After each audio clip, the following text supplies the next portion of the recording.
Shikues të A2CNN, mirëmbrëma. 1001 pse për protestën e jo për arsyet e saj. Pse protestojnë në këtë formë, pse janë pak, pse nuk janë më shumë, pse vinë nga Kosova, pse nga Greqia, pse Irani e pse Rusia. Pse kështu e pse ashtu. Për 37 ditë, çdo detaj i kësaj proteste është vënë në mikroskopin politik të mazhorancës dhe pjesërisht të opozitës. Është analizuar çdo slogan, çdo marshim, çdo flamur, çdo video, çdo status në rrjetet sociale. Thuajse është bërë një veting i plot i protestuesve. Si protestojnë, si ecin, si postojnë, si jetojnë, pushojnë, ëndërrojnë. Madje duket sikur prokuroria e protestës është bërë më e fortë edhe se vetë prokuroria e posaçme, ndërsa juria që vlerëson performancën e protestuesve është më e ashpër se çdo juri e kompeticioneve më të mëdha televizive. Çdo kush ka një notë, një etiketë, një peshore drejtësie dhe një vendim të gatshëm. Jo për përgjigjen se pse protestojnë, por si e bëjnë atë. Jo se çfarë po na mëson kjo protestë për ne si shoqëri, por se çfarë dëmi na sjell. Këto 37 ditë kanë nxjerrë në pa jo vetëm zemërimin e një grupi qytetarësh, por edhe mënyrën se si ne reagojmë ndaj mendimit ndryshe, ndaj kritikës, ndaj revoltës dhe ndaj vetë demokracisë.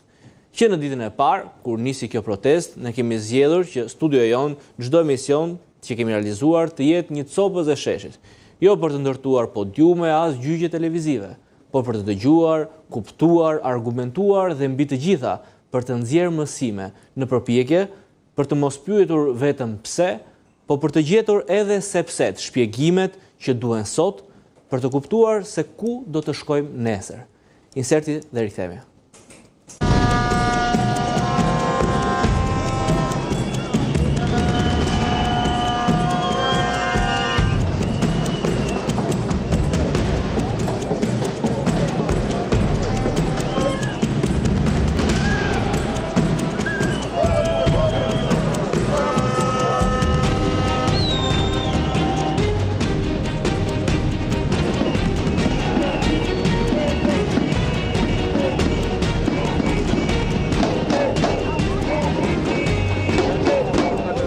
Jam shumë i vëmendshëm dhe një ekip i tërë po dëgjon me shumë vëmendje gjithçka që duhet dëgjuar nga protesta e bulevardit, e cila ka dy shtresa, ujin e rrjedhshëm të gjithë atyre që dolën sinqerisht dhe që janë sinqerisht të shqetësuar apo që kanë halle reale dhe korja e zezë e gjithë dështak zemrakëve të ardhur nga gjitha rrugët e jetës.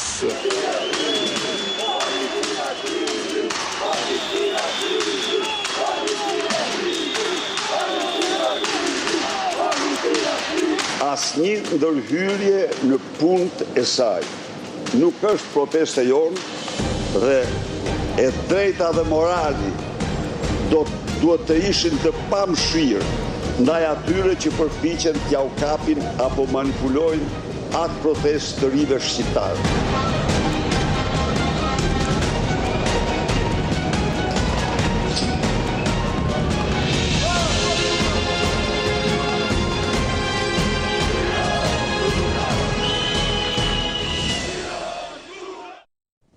Para se të kthehemi me analizën e zgjeruar në studio dhe debatin politik, unë do shkoj në një lidhje të drejt për drejt nga sheshi protestës me kolegun Anesti Bajramemaj për të marrë panoramën e ditës së 37. Anesti, mirëmbrëma, të përshëndes. Mirëmbrëma. Anesti, çfarë sjell kjo ditë e 37? Çfarë ka mbetur nga shtuna e protestës? Është një protestë e ngjashme 36 ditët e tjera, ku ka nisur me grumbullimin të shes Skënderbeje, mëtej marshimin drejt kryeministrisë, ku tashmë ka nisur edhe fjalimet e kësaj proteste, janë të njëjtat fjalime apo të njëjtat kërkesa që artikulohen edhe në këtë ditë, por protestuesit vlerësojnë apo veçojnë mbështetjen që po marrin dita ditës nga ndërkombëtarët. Pas eurodeputetëve, tashmë kongresmenë amerikanë kanë kthyer syt nga Shqipëria pas kësaj proteste dhe referohen deklaratës kongresmenit amerikan, i cili ka kërkuar që në Kongresin amerikan të ketë një hetim për lidhjet e Edi Ramës me krimin. Sipas protestuesve, kjo protestë po jep frutet e saj, por do duhet që të qëndrojnë, kanë përshtypur dhe thirrjen që kjo protestë nuk do të ketë pushim, do të jetë gjatë gjithë verës dhe kërkojnë qytetarët që të kenë mbështetje sa më të madhe ndaj kësaj proteste. Ka ndryshuar ndopak atmosfera apo është e njëjta atmosferë? Ti prej 37 ditësh tashmë thuajse ke qenë atë sheshë dhe me syrin tënd gazetaresk pothuajse identifikon edhe protestuesit madje.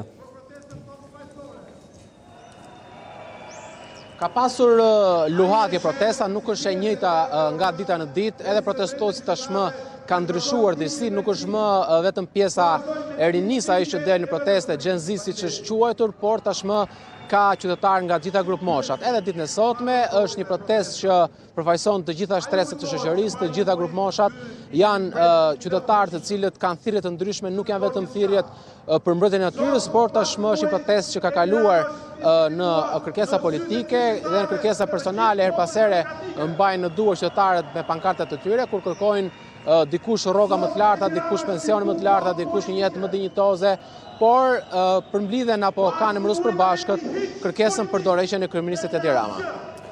Anesti, dua të di nëse politikanët që kanë qenë ditët e para, qoftë opozitës, po qoftë edhe të mazhorancës, si ka qenë zonja Koçeku, janë të pranishëm në protestë?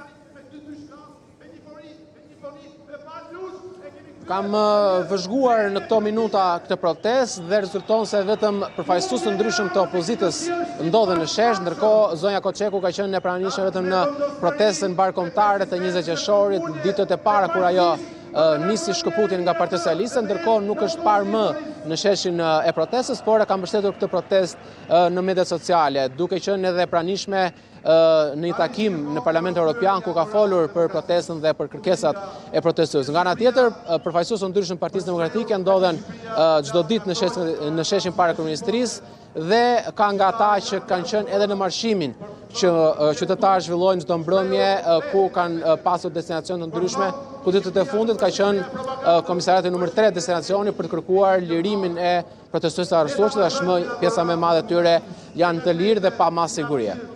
Anesti, nuk e di nëse krah jush është mjeku Ermal Pashaj, i cili ka qenë një nga zërat më aktiv të kësaj proteste për t'i marrë një opinion sa i takon ecurisë së kësaj proteste.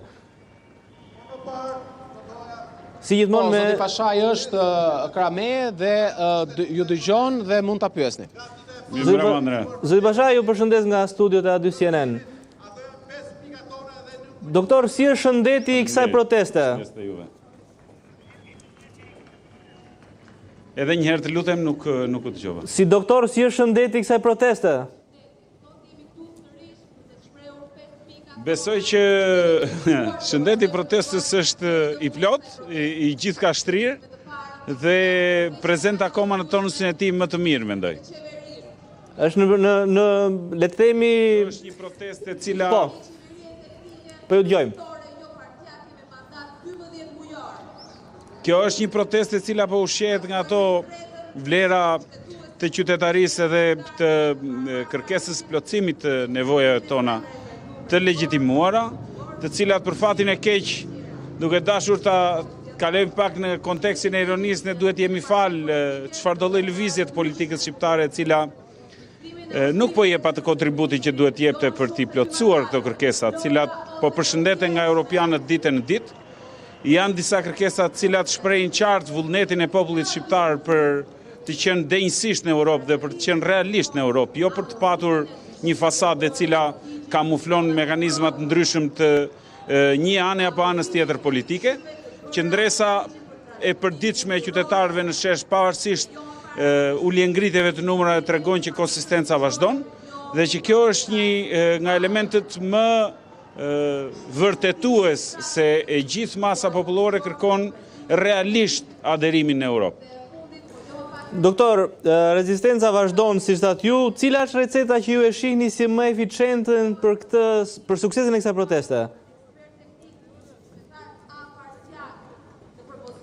Atëherë, unë mendoj që për sa i përket elementeve ato janë të shumë lloj. Ai që është më i rëndësishëm është prap linja përbashkuese mes njerëzve dhe një ushqim shumë i fortë për këtë mbetet akoma anatemimi nga ana e politikës, mënyra e bërjes së politikave të cilat nuk kanë ndryshuar në të gjitha këto vite, po mbështeten akoma në fasadat e Dala Boje për të anatemuar dhe për të marrë me gjithë shka përveç se me atë që janë problemet reale cilat janë artikuluar, veshja e stileve të ndryshme të publicitetit negativ mbi personat e caktuar nuk përbëjnë zgjidhjen e problemit. Zgjidhja e problemit do t'ishte kur qeveria dhe kryeministri të merreshin realisht me kërkesat e protestuesve. Jo me anatemimin e çdo figure. Në shesh ka të gjitha përfaqësitë e popullatës shqiptare, po në fund ditës ky është edhe produkti i tyre. Nëse të gjithë këto investime do të kishin qenë adresuar sistemeve të caktuara të arsimimit dhe të rritjes gradës shkallës kulturore, atëherë edhe prezenca në shesh do të ishte, le të themi, më e afërt me atë që kërkojnë protestuesit. Populli shqiptar është ky me të gjitha ngjyrat e veta. Por ajo që është shumë e rëndësishme për të thënë është që linja përbashkuese është prap mos bindja dhe mos hezitimi për kërkimin deri në fund të përplotësimit të këtyre kërkesave.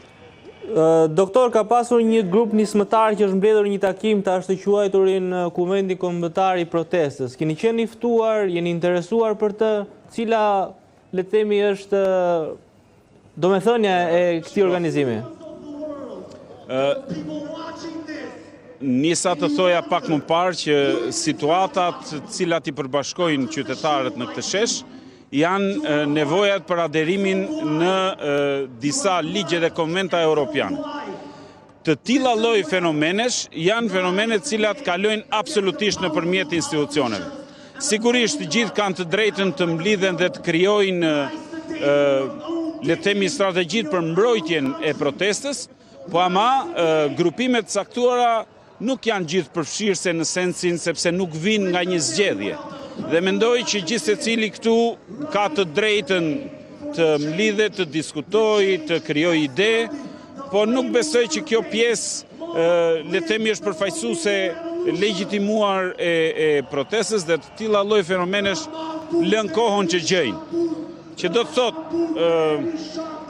ne nuk kemi këtu për të krijuar situata paralele të pa mbështetura në popull, të pa zgjedhura nga vullneti i popullit.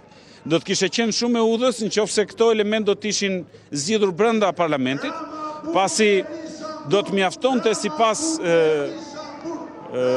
kushteve që përcakton dhe detajon kushtetuta, që do të mjaftonte rreth 28 numra të Kuvendit Popullor, të cilat do të konfirmonin mundësinë e dëgjesës popullore për të krijuar një referendum, dhe atëherë nuk do të kishte nevojë për krijimin e kuvendeve të tjera apo mënyra të tjera organizative, të cilat tentojnë të ruajnë protestën e kështu. Për sa i përket pjesëmarrjes time këto, unë nuk kam qenë pjesëmarrës, po kjo nuk do të thotë që unë dhe çdo qytetar tjetër se ka të drejtën të qëndrojë në shesh dhe të vazhdojë të bëjë kërkesat e tij në mënyrë legjitime. Doktor, shihni elemente shqetësuese në protest, ditën e shtunë, ditën e enjte, pat elemente të tilla të cilat mendoni se mund të jenë edhe të ndërfutur si një lloj provokimi për të dëmtuar mesazhin e protestës? Ajo që dua të vlerësoj shumë dhe të nënvizoj është fakti që unë si qytetar distancohem absolutisht nga elementet e dhunës dhe çka është shumë e rëndësishme është që të kuptojmë që në më shumë se 30 ditë kjo protest nuk pati as më të voglin incident dhe këto shfaqje të dhunës mund t'i atashohen ndoshta edhe lodhjes, po besoj që edhe fenomenet tjera të lëvizjes politike, cilat mori kryeministri për të prekur më shumë dhe ndoshta për të influencuar protestën, e kam bërë atë që të krijojë edhe tensione dhe incidente të cilat sigurisht nuk janë të bukura për tu parë. Ama vlerësimet e reagimit qytetar me vezë dhe me brohoritje janë elemente absolutisht qytetar dhe unë nuk shoh asnjë gjë të keqe në to. Sigurisht populli ka prezencë thashë të shumë lloj dhe gjithsecili nuk i nuk i orienton do të gjitha, por do të mjafton të një zgjidhje brenda parlamentit për të shmangur atë mënyrën e vjetër të politik bërjes, duke i kërkuar ndjes edhe klanit që mbështet kryeministrin, cilët i kemi prishur Terezin me memet dhe me prishjen e algoritmit, i kemi prishur atin që e solli nga vendet tropikale dhe e solli përsëri në Shqipëri për të aplikuar po të njëjtat politika të le të themi të publicitetit të kalbur, ta kishin harxuar këtë energji për të zgjidhur këto probleme brenda parlamentit, atëherë mendoj që edhe protesta do të merrte një zgjidhje shumë më paqësore dhe shumë europiane siç i ka hije. Ermal Bashajt, falenderoj. Shumë faleminderit edhe Anesi Bajramia për lidhjen korrekte dhe të drejtë për drejtë nga bulevardi Dëshmorët e Kombit. Faleminderit. Kënaqësi që debatin ta zhvilloj me zonjën Klodiana Spahiu, deputete e Partisë Socialiste në kryetare e Kuvendit. Nderuar mirëmbrëma, faleminderit, kënaqësi. Faleminderit për ftesën. Faleminderit. Gjithashtu edhe për gjithë panelistët, sepse shoh që je munduar që të ruash një nivel gjithmonë e bëjmë këtë. Shumë faleminderit. Po e kam vënë re. Zotin Fatos Çoçoli, zoti Çoçoli, mirëmbrëma, kënaqësi, faleminderit. Faleminderit për ftesën. Avokatin Indrit Sefa, avokat, mirëmbrëma, faleminderit, kënaqësi. Ermal Asimja, politolog, faleminderit nderuar që tashmë në pritje të ditëve të shqiptarit po merresh edhe me netët e protestuesit. Kështu që ke dy punë të rëndësishme, dy misione të rëndësishme këtë verë. Dy lloje të ndryshme festash, njëra fest demokracie, tjetra fest kulturore. Jo, dyja janë festa, dyja lidhen me Shqipërinë. Dhe Spahiu po nis me ju. Çfarë mesazhesh ka marrë mazhoranca nga kjo protestë? Do ta filloja një herë me një koment për doktorin, sepse kolegun tuaj. Duke qenë mjeke, po e vlerësoj maksimalisht doktorin si profesionist që është dhe më vjen shumë mirë që të paktën ka edhe qasje të tilla në protestë, që janë ato lloj qasjesh dhe idesh që në fakt duhen dëgjuar me vëmendje dhe nga ku secili nga ne ka që të mësoj dhe do të ishte shumë mirë që një njeri me një background të tillë dhe me një dëshirë dhe të madhe për të bërë më të mirën për vendin, pa dyshim duhet ishte në parlament. Fatmirësisht ne në parlament kemi shumë mjek, sidomos në këtë legjislaturë, mjek dhe mjeke të rinj, që janë bashkuar Partisë Socialiste me dëshirën për të qenë Shqipëria në Europë brenda 2030-s dhe shikoj që janë njerëz që kanë dhënë kontribute në fushën e shëndetësisë, që japin kontribute në politikë dhe sa më shumë të kemi nga fusha e mjekësisë, unë jam e bindur që aq më e paqë do të jetë politika. Me një gjë e kundërshtoj doktorin, nuk jam për e paqë, patjetër. Mazhoranca ka probleme me liderin e Partisë Demokratike, që është mjek me kolegun tuaj. Po ka dhe përjashtime. Ne po flasim për mjekët në probleme me përgjithësi. Piktorin, pra që është Ne po flasim për mjekët në përgjithësi. Çdo njeri që jep kontribute në këtë vend duhet të jetë i vlerësuar pavarësisht profesionit që ka.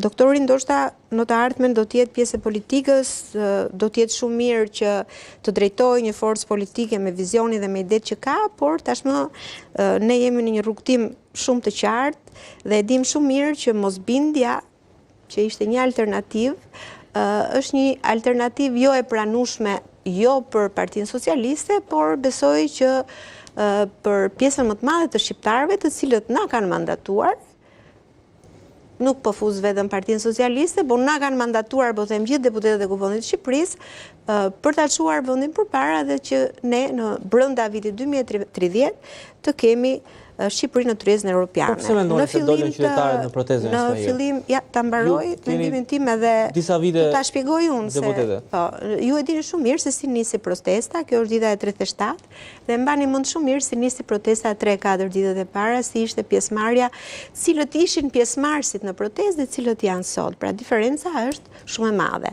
Aq më tepër që një mjek që të del ty sot aty të distancohet nga njerëzit e dhunës dhe nga njerëzit që kërkojnë me do e mos që të shkatrojnë, pra që mos të marrim atë çfarë është pozitive nga protesta, atë çfarë në fakt i duhet qeverisë, i duhet parlamentit, pa krijuar vështirësi për parlamentarët që të shkojnë e të votojnë ligjet për të qenë pjesë e BE-s, pra pa ushtruar dhunë mbi parlamentarët, pa ushtruar dhunë mbi forcat e policisë, por të dëgjojmë zërin e tyre për çdo problematikë që kanë dhe kjo përveç pjesës pozitive nuk ka asnjë gjë negative. Vjem dakord të gjithë dhe merrem dhunën në vazhdim të protestuesit e paqes.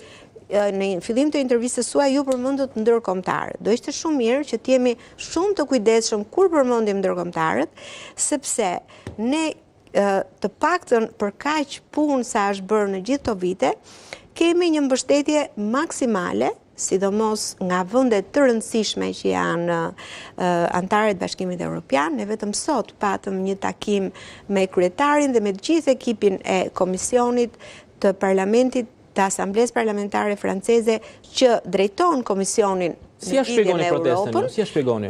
Dhe ajo që kërkojnë ata pikërisht është një gjë që ta kuptoni ju se ku jemi ne dhe cila është më e mira për gjithë ne që jemi këtu, se kuptoj që ne gjithë këtu jemi në një mendje. Po duhet të jemi në një mendje që në momentin që jemi, nuk kemi shanse që ne ta humbim këtë rrugëtim, sepse nëse ne e humbim, t'jeni të sigurt që ka ndodhur një proces i tillë në 96-ën, dhe s'keni si ta harroni. Unë kam qenë atë vit, kam mbaruar studimet për mjekësi, dhe kujtoj shumë mirë se çfarë ka ndodhur. Dhe Shqipëria ishte shumë pranë vendeve të tjera që u antarësuan shumë shpejt para nesh në Bashkimin Evropian. E humbëm ne atë tren. Dhe ju duhet kuptoni, dhe unë bëj një analogji që ka qenë edhe një tren në 2011 16 vite në politikë, kam të drejtën t'ju them ju, Po mazhoranca e harron atë me njëri tjetrin, kam të drejtën t'ju them ju që në 16 vite në politikë kam arritur kuptoj që ka momente kur forcat të errta dhe mos e harro se do të dali, gjithçka do të dali. Mos kujtoj që nuk do të dëgjohen protestuesit një nga një për çdo hall dhe çdo problem. Dhe unë nuk kam marrë duke ju të them që ne kemi bërë gjitha. Kam marrë duke ju t'ju them që nëse ato forca që në një moment të caktuar, që unë kur e kam dëgjuar në fakt nga kolegët e mia të mazhorancës që ishin shumë mirë të integruara në lidhje me ligjin për barazin gjinore. E dinin shumë mirë çfarë kishte ndodhur, se sa para ishin hedhur, vetëm që ai ligj, sa para ishin hedhur nga qarqet, nga lobet veçanta, që nuk donin kursesi që ai ligj të mund të mbizotronte në Ballkanin Perëndimor. Sepse çfarë bën ai ligj? Barazon burrat me gratë. Dhe sot unë bëj një analogji shumë të qartë me këtë situatë dhe po ju them edhe një herë që nëse ne nuk jemi shumë të kujdesshëm në këtë moment, të gjithë, edhe opozita shqiptare, sepse ai djali në fundit doktori përfaqëson një zë opozitar, nuk dua ta përzi zërin e atij mjeku të nderuar me zëra ekstremistë që duan të keqen e këtij vendi. Kush janë këto zëra? Ja ju a them forcat e errta. Forcat e errta janë ato që shkatërrojnë pronën e përbashkët, ato që qëllojnë me gur mbi forcat e policisë, me ruajtjen e rendit, dhe ato që kërkojnë që me simbolin e vdekjes të përçajnë shqiptarët. Mos harroni një gjë, që nëse kush shtyre se shteti shqiptar duhet garantojë do ta kuptoni shumë mirë se ligjvatuese duhet vendosen në pas tyre. Gjëja e mirë është dhe qëllimi i ardhjes time në fakt në këtë emision, ju e keni parë që un kam qenë shumë e kujdesshme në çdo koment, sepse un mendoj që dhe jam njeriu që në 16 vjet ka menduar që ne duhet t'i dëgjojmë në çdo moment qytetarët. Dhe nuk e kam parë politikën asnjëherë në këto 16 vite si përfitim, por e kam parë si një mënyrë për të mbështetur qytetarët. Dhe e dini shumë mirë që nëse në këtë moment që jemi, ne nuk punojmë të gjithë nga pak për ta çuar procesin e integrimit atje ku duhet dhe po punohet intensivisht dhe po ju garantoj që edhe nga takimet që bëhen me ndërkombëtarët, nuk dua që t'i merrni në mënyrë të personalizuar me emra, sepse nuk na vlen. Do t'ishte shumë më korrekte që ne të merremi me opinione që dalin nga selia e Bashkimit Evropian ose qoftë edhe nga Senati Amerikan. Dhe më le kohën time dhe pastaj ndërhyj. Patjetër me pyetje. Dhe ajo që do kërkoja është që ju më thatë që çfarë po bën qeveria dhe unë në fakt nuk jam pjesë e qeverisë, po ditë ju them që të paktën atë pjesë që bëjmë ne, jemi përpjekur dhe jemi munduar që të përkthehet në një farmase. Ato pakënaqësi, sepse nëse qytetarët dalin aty me pakënaqësinë, pra kur je akumuluar dhe del e shpreh aty, padyshim që unë e kam dëgjuar 1 herë, 2 herë, 10 herë, dhe po ju them që nuk po e marr fare që rishikimin e buxhetit, po ju them që një pjesë e vendimeve të marra pas aktit normativ ishin ankesa të shprehura nga qytetarët, dhe këtu unë duhet ta pranoj sepse kam qenë e ulur me ato qytetarë dhe e kam ditë shumë mirë, e kemi ngritë në komision bashkë me ato kolegë të opozitës, që autizmi duhet atë smurët autik duhen vlerësuar më shumë, fëmijët duhen vlerësuar më shumë, personat ndihmës duhen vlerësuar më shumë. Erdhi momenti, po jo për shkak protestës, erdhi momenti, u krijua mundësia ekonomike. Tani, a kemi gjëra që mund t'i bëjmë më mirë? Kemi shumë gjëra që mund t'i bëjmë më mirë.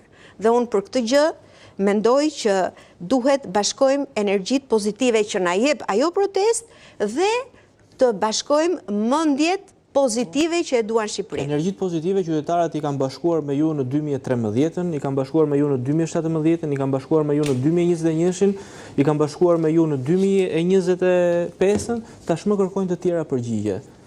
Ka një shpjegim pse qytetarët kanë dalë në rrugë sot? Pse duhet të thoni sot që të bashkojnë energjitë?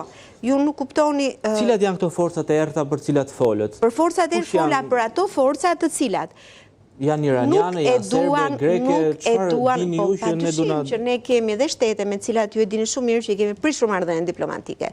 E dini shumë mirë që na kanë sulmuar në mënyrë të vazhdueshme. Dhe janë forca pikërisht që nuk i intereson antarësimi i Shqipërisë në Bashkimin Evropian. Për këtë të jeni i sigurt, të jeni 100% i sigurt. Po na thoni në një detaj më shumë që jemi të sigurt. Detajet më shumë, po mjafton t'ju jap edhe një detaj tjetër. Çështjen e algoritmit. Vetëm 1% minimale është e prodhuar brenda Shqipërisë. 80% është e prodhuar jashtë Shqipërisë. Si e shpjegoni ju këtë? Ju e shpjegoni që unë bëj një postim dhe vetëm për një fjalit postimit që s'ka ndodhur kurrë kam 3000 reagime dhe ju mendoni që kjo është e shqiptarëve? Po tani vjen keq, sepse shqetësimet dhe hallet janë shqiptarëve. Nuk jam sot në politikë. Unë besoj se çdo deputet e ka algoritëm telefonin me shqetësimet e qytetarëve që i vinë. Dhe po ju a shpjegoj, hallet e shqiptarëve kanë qenë sot, dje do t'jenë në të ardhmen. Po ju shpjegoj fenomenin që po ndodh sot. Kështu që ju lutem, mos i ngatroni hallet e shqiptarëve, se janë dy gjëra krejt të ndryshme dhe është pjesa pozitive e protestës që duhet dëgjuar, me ato që kërkojnë destabilizim, shkatrim, që kanë gjetur një bërtham mbështetje brenda këtu tek ne, sepse ne nuk jemi nga ajri, i dashur, unë jam gjithë ditën edhe i takoj njerëzit. Unë aty shikoj njerëz që nuk ka asnjë lidhje me hallin, nuk ka asnjë lidhje me atë pjesën e mirë të protestës e njerëzit e ndershëm që kanë hallin. Dhe e shoh aty dhe e di shumë mirë ku e ka atë shqetësimin dhe si e ka hallin. Nderuar, por nuk dalin vetëm për hallin qytetarët. Për momentin, për të jetuar më mirë, për të parë një vizion më shumë për vendin. Po ajo është pra, dhe kërkesa që kishte doktori për referendumin, për ato po punojmë, për ligjin për referendumin. Pra nëse ne duam që të arrim më të mirën për vendin, siç kemi bërë deri në tani që janë miratuar një sër ligjesh dhe kemi një agjendë caktuar deri me një plan caktuar kohor për mbylljen e këtij sesioni, për vazhdimin e sesionit tjetër. Kështu bëhet biseda dhe unë jam shumë dakord me bisedën që bën doktori përveç mosbindjes civile, sepse ne protestat i kemi provuar dhe po flet me një njeri që ka marrë pjesë në protesta, kemi bërë dhe greva urie dhe e dini shumë mirë, kemi thënë dhe hap kutit ose largohu dhe në fundit e kemi kuptuar që largimi është me votën e qytetarëve. Kështu që kjo është një gjë e padiskutueshme, sepse nëse ne duam të ecim me ashtu siç tha dhe doktori, me kushtetut, me ligj, me rregull, dhe ai bën shumë mirë të distancohet nga pjesa tjetër, sepse ajo thirrje që ata bëjnë është për vërtet është një thirrje politike. Po në thonjza është një thirrje që në fund të fundit nuk bëhet aty, por pas 37 ditë protestë që ata bajnë, minimalisht do të kishte dalë një njeri që thonte unë do t'ju udhëheq dhe kam këtë program politik. Po pse duhet dalë? Jo, le mos dali, po duhet kuptoni që aty ka ato elementët që po ju them, që kërkojnë destruktim, kaq kisha. Pastaj për ta zhvilluar akoma dhe më shumë edhe tezat që ngriti zonja Spahiu, por edhe atë se çfarë ju kanë mësuar këto 37 ditë zoti Asimja, si një politolog që keni jetuar me realitetet e këtij vendi. Si keni parë këto 37 ditë? Kjo është protesta për nga përmasat, në fakt me shumë gjasa mas në thënjishit më e madhja. Do shta mund t'ja kaloj edhe në thënjishit, po atëherë ka qenë situatë komplet tjetër, me thënë vërtetën, se protesta kanë qenë sporadike, shpërndaheshin gjithandej e të tjera. Por si protest ka një rëndësi të jashtëzakonshme dhe unë mendoj që edhe mbas 50-60-100 vitesh kjo do të hyjë në histori, në fakt, si një element i rëndësishëm në këtë historinë e reagimit qytetar, popullor. Natyrisht nuk i besoj këto elementet, nuk besoj që ka një fuqi në botë që të nxjerrë 50.000, 60.000 forcat e errta që përmendi zonja SVI.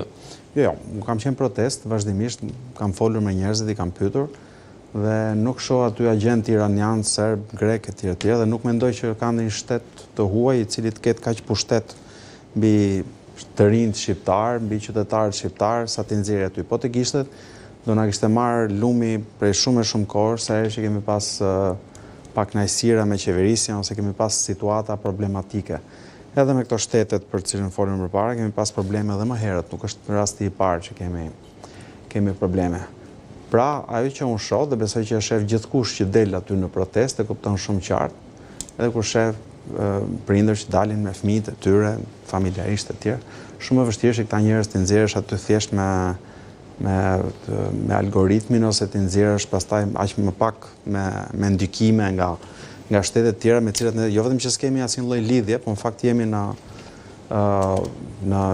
në konflikte politike ose në situata as pak miqësore. Kjo është protestë shumë e rëndësishme sepse është një mënyrë, është një lloj valve shkarkimi e qytetarëve, cilët kanë gjetur mënyrën për të shprehur pakënaqësitë e tyre, zhgënjimin e tyre,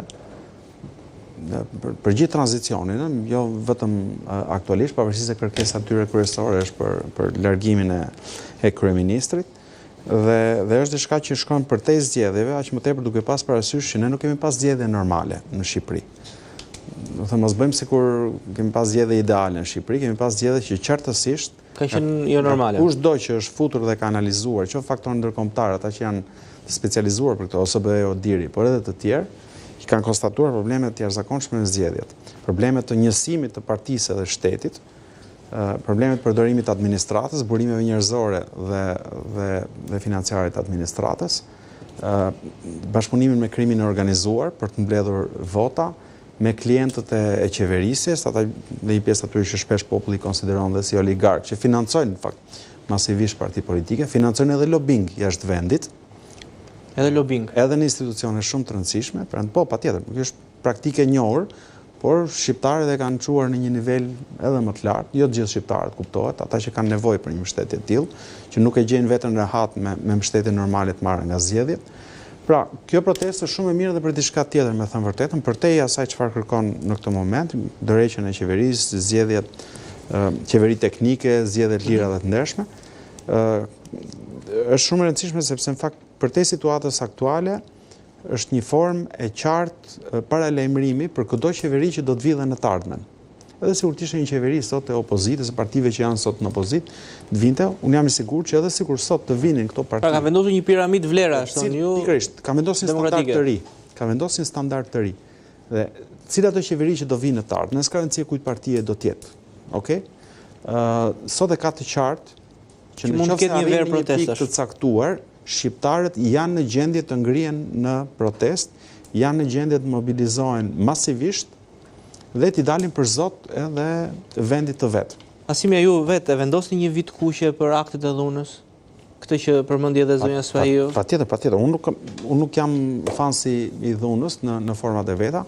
Ne kemi komentuar në këtë studio dhe protestat e opozitës bashkërisht, ku ju qartësisht keni thënë që një molotov nuk vlen përpara zërave dhe thirrjeve të qytetarëve. Dhe besoj e mban mend shumë mirë që unë jam shprehur kundër molotovëve dhe çdo lloj forme tjetër të dhunës.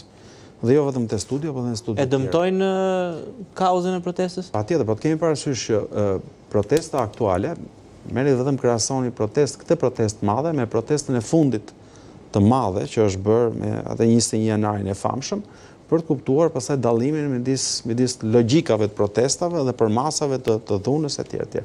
Ktu po flasim për gjuajtje me vezë ndaj deputetëve. Do të thënë që të jemi serioz, të gjuash deputetëve me vezë, nuk më duket në një gjë që ju rrezikon jetën e deputetëve, dhe më duket dhe pastaj për dëmtimet pronës as nuk kam parë fare, me thënë vërtetën. nuk shoh dëmtime pronës, përkundrazi. Ata se quan i dhun sulmin ndaj deputetëve me vezë. Gjuajtja me vezë është tjetër gjuajtje me gur dhe është tjetër gjuajtja me vezë. Gjuajtja me vezë është një akt simbolik. Nuk mund ta fusësh te aktet e dhunës. Akti i dhunës është një akt në cilin ti synon që përmes dhunës fizike të intimidosh ti të çash, të vrasësh, të pa afsosh fizikisht të tjerë, mos futemi tash në përkufizime teknike. Shkusur kanë ca deputet të mirë, se të i bjerë sa deputetëve që as nuk skuqen, as nuk zverdhen, do t'i zverdhesh ose me vezë, ose do i bëj atisësh me domate, që të skuqen pak nga turpi. Shiko çfarë situatë të rrezikshme kemi. Aty kanë dalë me 10 mijëra njerëz. Po ti mbledhësh gjithë ata që kanë dalë në momente të ndryshme, se nuk dalin të gjithë të njëjtë ditë për ditë, dalin në momente të ndryshme, mund të kenë dalë ndoshta 120.000, 130.000 veta, jo të gjithë në njëjtën ditë, po në mënyra të ndryshme. Dhe tani ti mund të presësh nga gjithë ta njerëz, të gjithë të dalin aty me lule, të këndojnë, të përqafojnë policinë, etj, gjithë ato gjëra. Ka njerëz që janë jashtëzakonisht të frustruar. Dhe çudia më e madhe në këtë vend është që këta njerëz arrin pikërisht ta kontrollojnë vetveten. Dhe kjo është një gjë shumë pozitive për shqiptarët, sepse është pasqyruar edhe në opinionin ndërkombëtar. Domethënë kjo protestë shumë herë për së largu më paqësore se sa protestat që kanë ndodhur në këto 2-3 muajt e fundit në Europën perëndimore. Që janë me djegje makinash, me dhunë, me thyrje xhamash edhe. Po i kujtoj vetëm Jelekverdhët, që është një lloj proteste në një frymë pak të ngjashme me Francë. Kur bëshin protestat e Jelekverdhëve dhe kalonin Champs-Élysées, atë bulevardin e famshëm të Parisit, të gjithë bizneset rrodhu vendosnin fasada të mëdha prej kompensate të trash përpara xhamave të tyre, i montonin sa herë që kishte protestë, pastaj i çmontonin prapë. Për këtë arsye, sepse kishte edhe njerëz specializuar. Shiko çfarë po ndodh në Tiranë. Ja ku i ke njerëzit, ja ku janë pamjet, më duket se s'ka shumë nevojë për komente aty. Ti akuzosh këta njerëz për dhunë, më duket shumë e padrejtë, më duket shumë dhe e pasaktë. Thjesht mjafton dalësh aty dhe shikosh se çfarë lloj proteste po bëjnë. Zoti Çoçoli? Atëherë, Andrea, pasi diskutohet që 37 ditë protestet kanë themeluar një institucion të ri në vend. Pavarësisht se nuk është regjistruar në asnjë le të themi strukturë regjistruese të vendit. Duhet shkruar një libër për të. Besoj se historia, domthonë parafolsi e përmendi që nga dimri vetmi së madhe duhet bërë një vera e shpresës së madhe nga 37 ditë i kemi për fat, për shaset, është bekim për vendin tonë, gjykoi Andrea, pa dhunë të mirëfillt. Në bulevard apo në rrugët ku protesta vendos të kaloj në rrugët kryesore të Tiranës. Kështu që këto 37 ditë na kanë sjellë një institucion të ri, është një dëgjesë publike dhe këtu vendi ynë vetëm mund të përfitojë.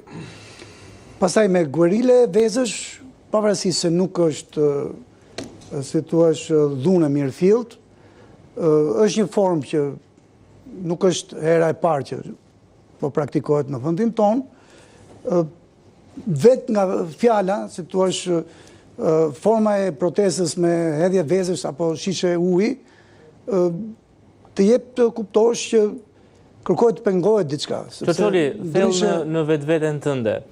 Ka ndonjë ligjvënës në historinë 36 vjeçare që thua mirja bëri që ra me vesa, ky as skuqet as verdhet edhe nuk i gjen gjë nëse bëhet pak me të verdh veze apo me të kuq domateje. Për sa kohë që nuk kemi flakadan të zi, për shembull, përpara një strukture që është tempulli i dijes, siç është thuaje në fund të bulevardit institucioni i arsimit të lartë i Politeknikumit, është mirë, po kur bën xhiron e botës, si flakadani zi aty, dhe kur përdoset një institucioni këtu ndajeni i dijes, është pak që jep një lloj dëmi në imazhin tonë dhe sot bota është e gjitha që shprehet përmes një imazhi. Duke qenë se ai flakadani zi bëri xhiron e gjithë botës, unë si ekonomist shoh tani se sa kemi neve për muajin qershor raportime nga, si thua, ura kryesore e vendit që vinë vizitorët e huaj, që është aeroporti ndërkombëtar i Rinasit. Ju ndaleni të uljet tek them që përfitimet ekonomike, jo demokratike. Tensioni, shiko, ka shumë lidhje. Ekonomia, duam s'duam ne, është... Më mirë të fitoj ekonomia dhe të humbas demokracia, apo anasjelltes? Atëherë edhe një herë, ekonomia dhe demokracia mund të bashkëjetojnë. Nuk ka asnjë gjë të keqe. Demokracia vetëm mund të sjellë urë të mira ekonomisë.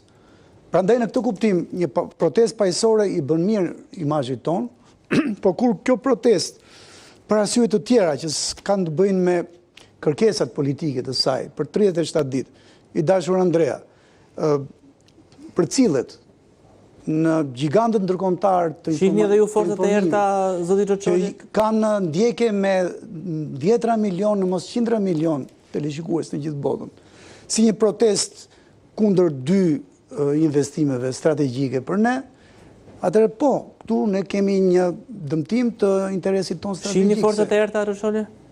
Si një ndjekjes i rregullt edhe zhvillimeve ekonomike në Ballkan? Nuk mendoj se, pavarësisht se ka disa, është e natyrshme që do ketë, Andrea, edhe teprime, edhe kjo guerilla e vezëve, pavarësisht se nuk është duan e mirë fillt, dhe i diku synon të pengojë diçka, siç ta thash në fillim, nuk mendoj se protesta është e gjitha e ngjyrë me, si thua, ndërhyrje nga jashtë. Protesta është, jam me parafolsin kur tha që është një lloj kanali shfrymi. Dhe shumë mirë për vendin tonë që ky kanal shfrymi të jetë. Ama kur ky kanal shfrymi që përcjell mesazhe për 37 ditë, i dashur Andrea, dhe që këto mesazhe pastaj lexohen në kohë reale nga qindra milion qytetar anë mban botës, ku ne e kemi të domosdoshme të thrasin investimet tuaja serioze tek ne, sepse na krijojnë vende të reja pune, na japin kapital, na krijojnë zhvillim, kështu jemi zhvilluar tek e fundit. Në këto 35 vite, 36 vite tranzicion dhe demokraci, pavarësisht se sa, si thua, e njome dhe ende e pa formuar, pa konsoliduar si duhet, Andrea, është demokracia jonë, tek e fundit ne na duhen këto investimet tuaja. Dhe kur ti ke një set shumë të fuqishëm, formidabël, mediash ndërkombëtare, sidomos televizionesh, rrjetesh ndërkombëtare televizive, që përpiqen të përcjellin lajmin që kanë dalë me mijëra shqiptar, me 10 mijëra shqiptar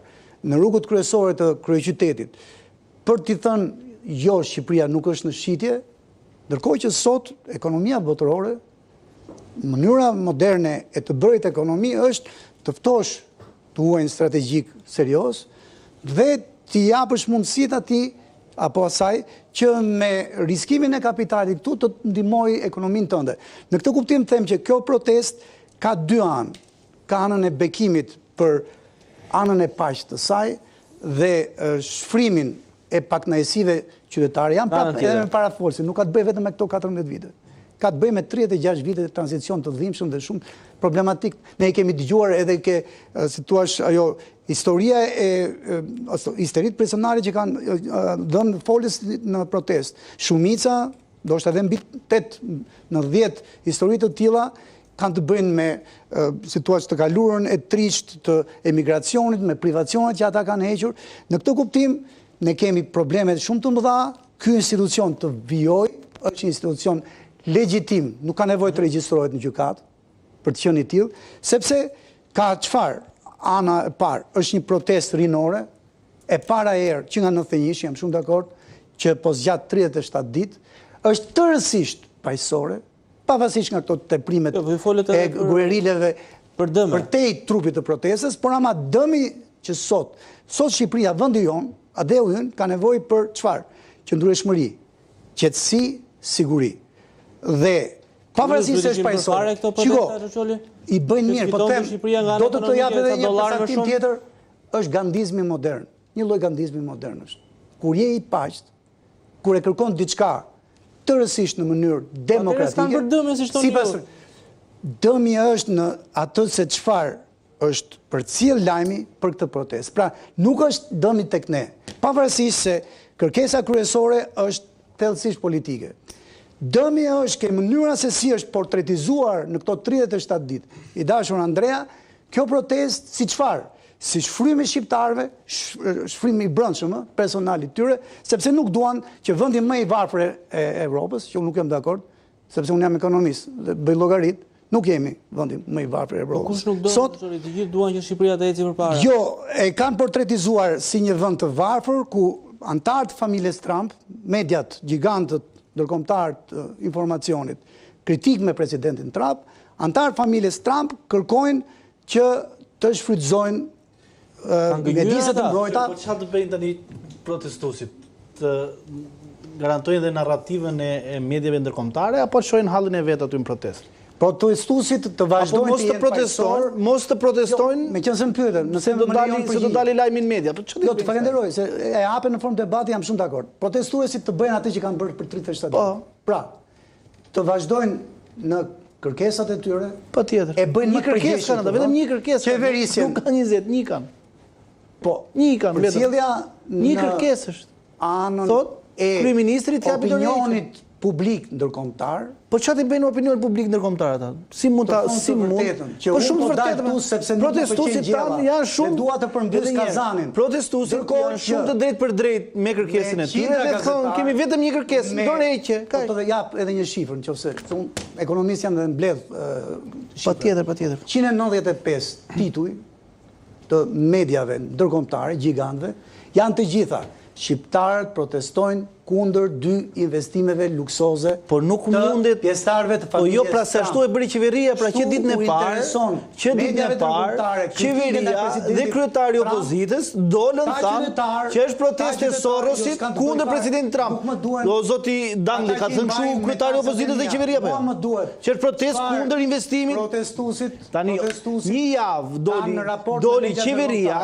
javë doli qeveria dhe opozita së bashku dhe thanë zëri i tyre po dëgjohet ndërkombëtarisht, por nga ana tjetër të thonë të vërtetën, që unë këtu nuk jam. Protestuesit janë kanë thënë gjithmonë të vërtetën.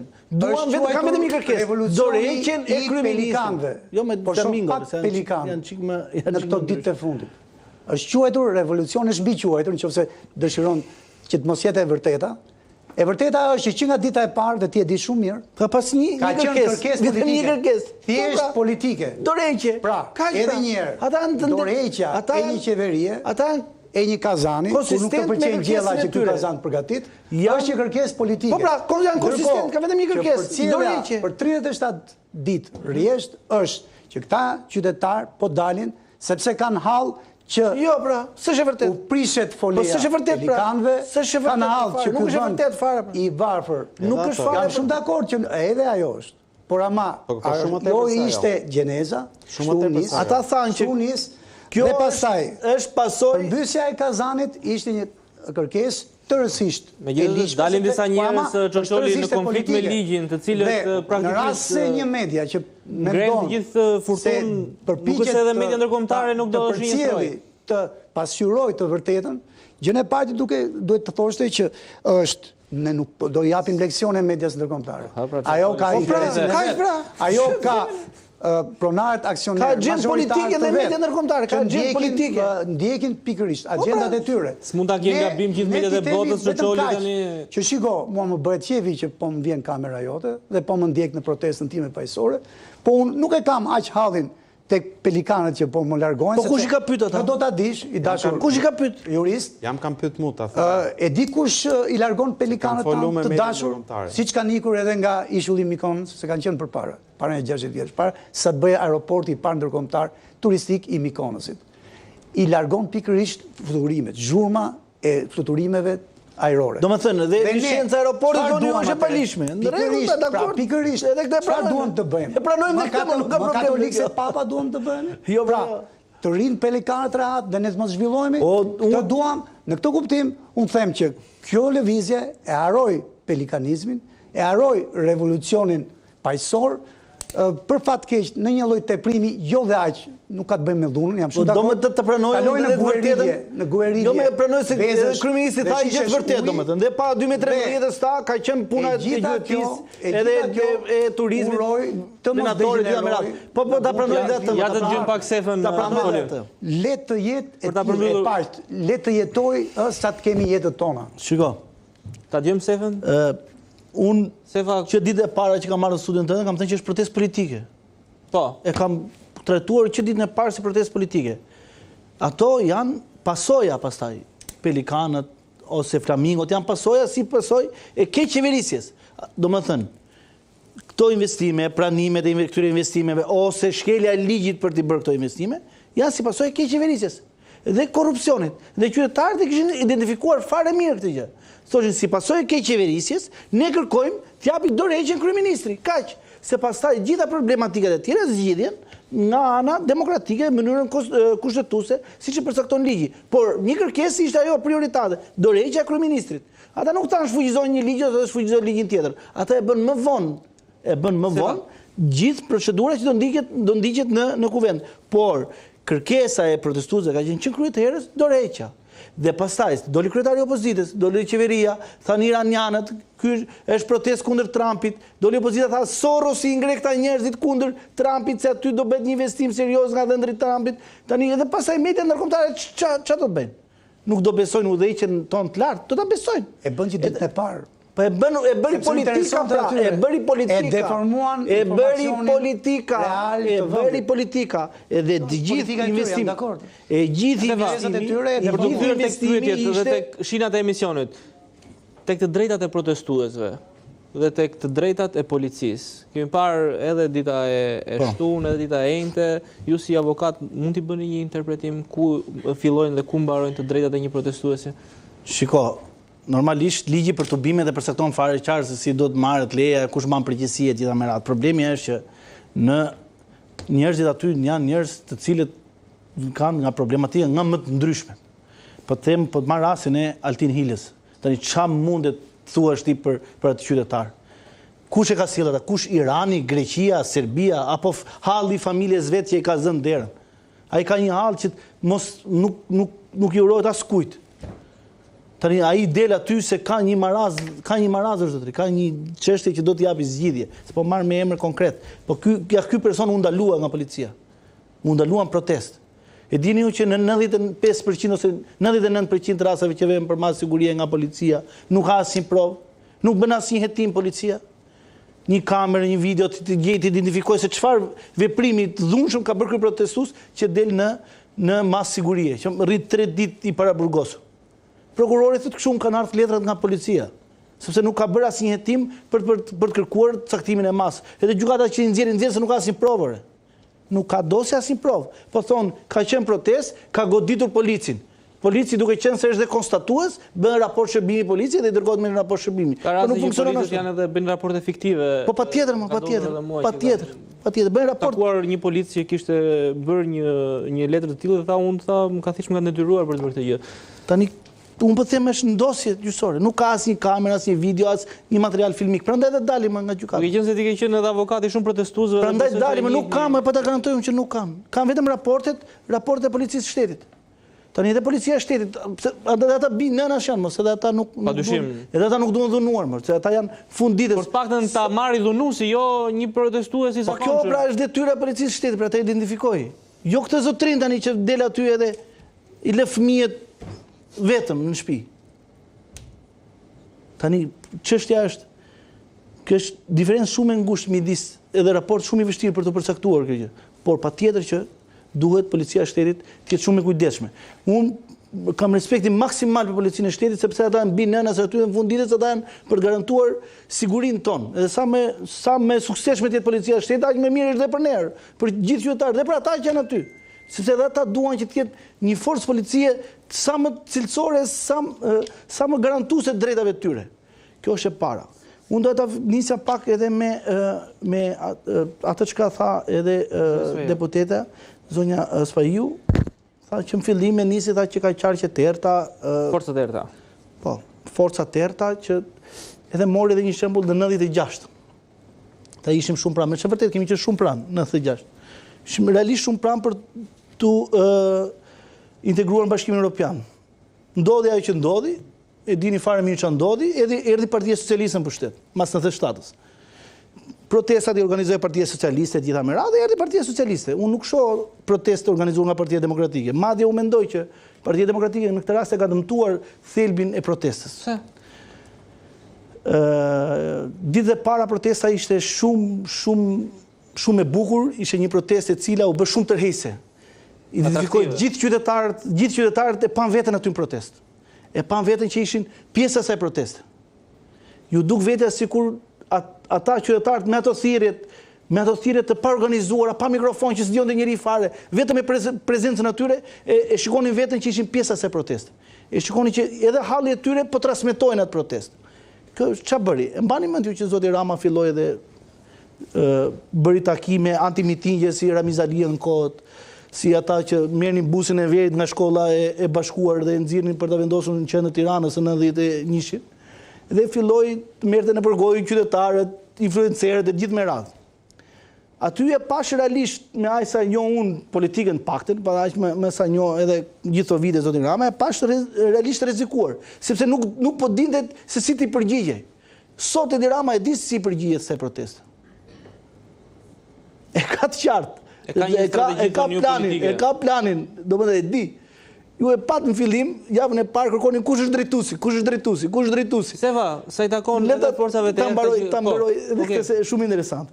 Donin patjetër një drejtues. Sa doli një drejtues, e bën atë shkretin, i numëron dhe lugët në familje, sa pirë ujnë lugë kam familje. I hyn që nga origjina familjare, që nga koha e Skënderbeut. Vetëm se donin, sepse kjo është mënyra më mirë e sigurimit të shtetit, intimidimi individual. Këtë kam qëllim. Prandaj kërkonin kush është drejtuesi. Ajo pati suksesi maksimal në momentin që nuk kisha si drejtues. Sepse nuk identifikohesh kë grup do të godiste. Kë grup do të godiste sigurimi i shtetit, domethënë kë grup do të godiste goditja mediatike e gjitha me radhë. Aty u pa qartë që zoti Rama ishte në një terren të panjohur më parë. Ato pankartat që mbanin të rinj ishin forma më e lartë e protestës. Ironia, zoti Rama i zgjodhi të shpërndajë edhe vetë për praktikisht edhe për të zoti Rama strategji komunikimi për ta kthyer në është nga njerëzit që një strategjinë e komunikimit më mirë nga të gjithë, ti jemi të qartë kjo pjesë, sepse me strategji komunikimi e ka mbajtur pushtetin gjithë këto vite. Po jam duke të thënë që forma më e lartë e protestës është ironia. Ironia në atë protestë ishte nivelet maksimale. Ishte, domethënë, kishte shprehje nga më të jashtëzakonshme, duke e bërë të tillë, duke e bërë dhe protestën shumë atraktive për gjithë qytetarët. Në moment që filloi pastaj dhe u bë në nivel politik, duke ndërhyrë edhe për arsye që unë prapë nuk i kuptoj që opozita në gjitha rastet përfitonte nga protesta. Nuk kishte arsye fare të shprehesh ta linden në rënie të lirë. Unë nuk e kuptoj pse duhet angazhohej të kjo gjë. Në këtë moment mendoj unë. Ta zgjesoj fare thonë ju. Si ta zgjesoj? Po duke mos marr pjesë, praktikisht shkonte drejt zgjesimit. Si mos marr pjesë? Domethënë ju mendoni që aty janë njerëz të opozitës, po pse ju mendoni që te ata 33 që ishin në protestë nuk ishin të opozitës? Do ndalemi në këtë analizë. Apo kërkon urdhër Sali Berishës ata për dalë në protestë? Unë nuk besoj që demokratët për dalë protestë kërkojnë urdhër nga Sali Berisha. Po çon te PD-ja se kemi pësën në studio. Zoti. Edhe një herë.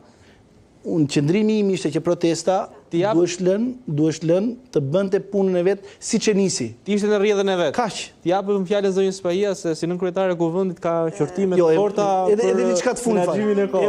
E vërteta është që duhen lënë më shumë për të folur politikanë sepse normalisht kanë platformë politike shumë e nevojshme. Por ideja është edhe përballë ideve me krahun tjetër nuk do ishte fort e pavend në ja se zonja Spahia Spahiu ka mbajtur një sër pikash për t'i dhënë të gjitha përgjigje pikpyetjeve. Para unë nuk ndryoj asnjëherë kur flasin panelistët, kështu që do doja që ta ruajmë këtë standard.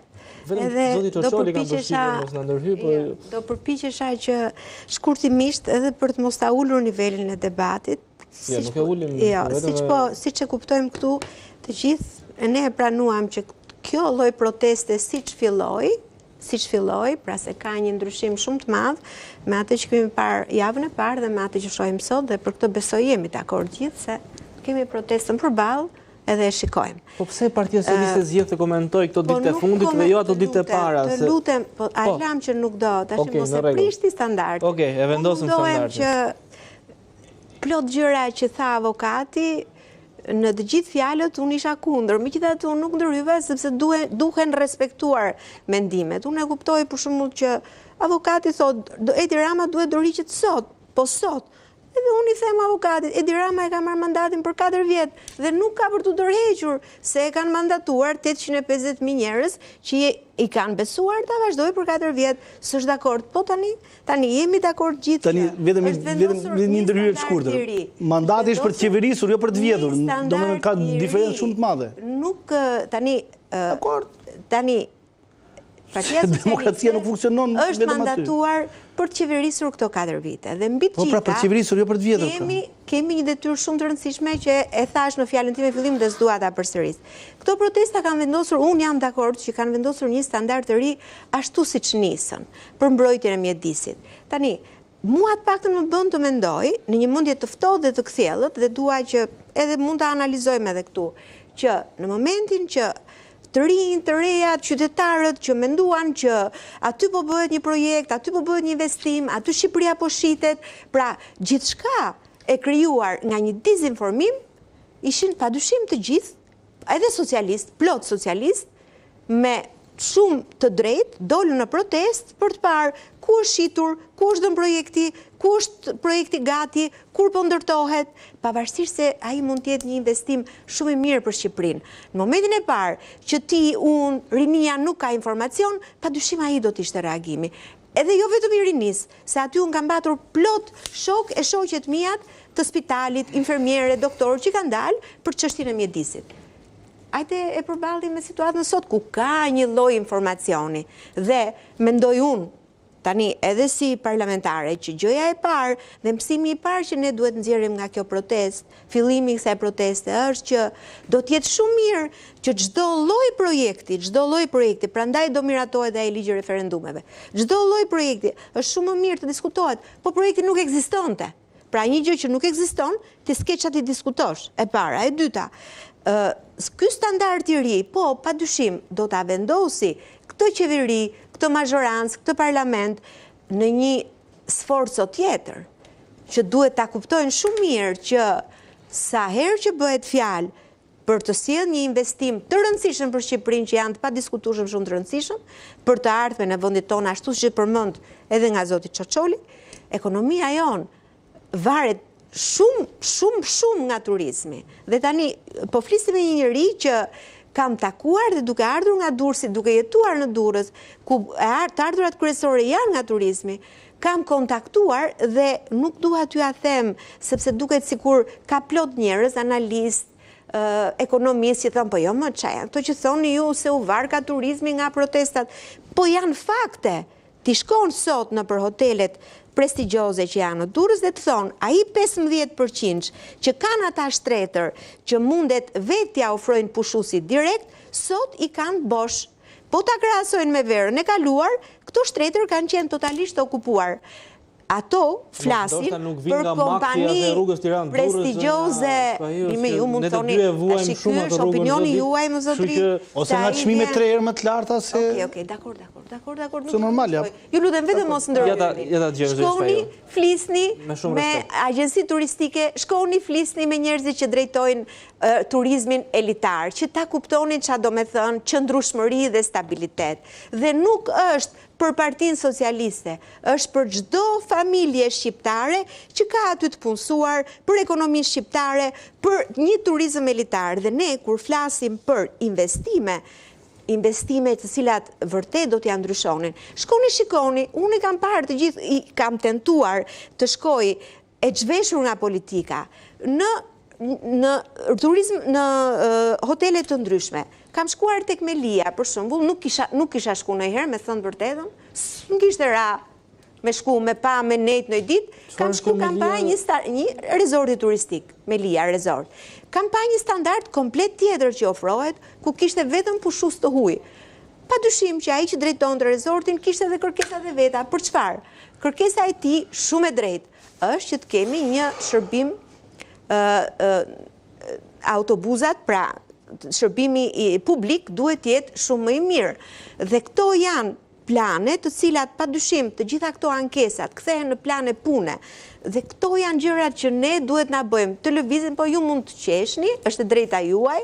Ajo që po ju them unë është që ne, qeveria e Edi Ramës, Parlamenti shqiptar, duhet punojnë një paralelisht e para parlamenti është bashkisa agendën europiane. Është bashkisë Durrës. Atë do të them. Po dhe ty do hyjë Rama te bashkia Durrës? Sot në fakt ai është kryetar, po drejtësh, po problemi është. Mirë, më ju është e pamundur që të. Jo, do të bëj një pyetje. Kur është sezoni më mirë për të protestuar? Nuk dëmtojnë dhe turizmin këto gjëra. Do të gjejmë 2 muaj, domethënë në vit që është sezoni. Që ky është një standard i ri. Këto protesta. Dhe po ju shpjegoj këtë gjë që... Po më zë s'du më dëmtojmë as Shqipërinë, po të jemi sezon të përshtatshëm për protestuar, domethënë ta kemi kështu brenda kalendarit. Po, qëllimi jot është tjetër, o vllaj. Okej, në rregull. Mos kam asnjë qëllime të drejta. Ja, dorëgjën e Tiranës, po s'ka për ta dhënë dorëgjën e Tiranës. Po shumë mirë me letria. Tash më dëgjoj, unë pastaj vazhdoj të ke kontate. Tani qëllimi është që sot kemi një plan për zhvillimin urban të dytë të Shqipërisë, dhe kjo tregon që... është e bashkisë, o zonja Spaju? Jo, se ka një plan qeveria për të gjitha bashkitë e Shqipërisë, dhe në bazë të këtij plani, padyshim, janë dhe të gjitha problematika që janë mbledhur. Unë dua të kthehem pak edhe tek profesori, sepse u diskutua çështja e zgjedhjeve që është shumë e debatuar dhe shumë e diskutuar edhe nëpër panele të ndryshme. Tani zgjedhjet kemi një organizëm që i certifikon, që është ODIHR-i, dhe ju e dini shumë mirë që ato janë certifikuara. Ajo cilën unë do kërkoja me insistim është që ky komisioni posaçëm i reformës zgjedhore, por edhe komisioni posaçëm për zgjedhjet e ardhshme lokale, që ju e keni parë që pavarësisht që ne nuk kemi komunikim dhe një bashkëpunim me opozitën, janë zhvilluar ato tryezat në gjithë Shqipërinë, të dyja këto komisione duhet ta kuptoni që janë shumë të rëndësishme. Pavarësisht se ne themi që sot kanë dalë njerëz atje dhe diskutojnë për halle për probleme të ndryshme, puna në asnjë moment nuk duhet ndalet, dhe për këtë duhet jemi të gjithë në një mendje për të dyja komisionet, sepse reforma e ardhshme për zgjedhjet lokale është shumë e rëndësishme, sepse është impakti më i madh tek qytetarët pushteti lokal. Dhe reforma e ardhshme zgjedhore, bazuar pikërisht në ato detyra që na ka lënë OSBE-ODIHR-i, për mua janë përkthime që duhet të reflektohen në punën që po bën komisioni. U fol dhe u diskutua edhe një gjë të vogël, fare me qenë se u diskutua që aty nuk ka forca politike. Aty në atë protest janë të gjitha forcat politike, të gjitha.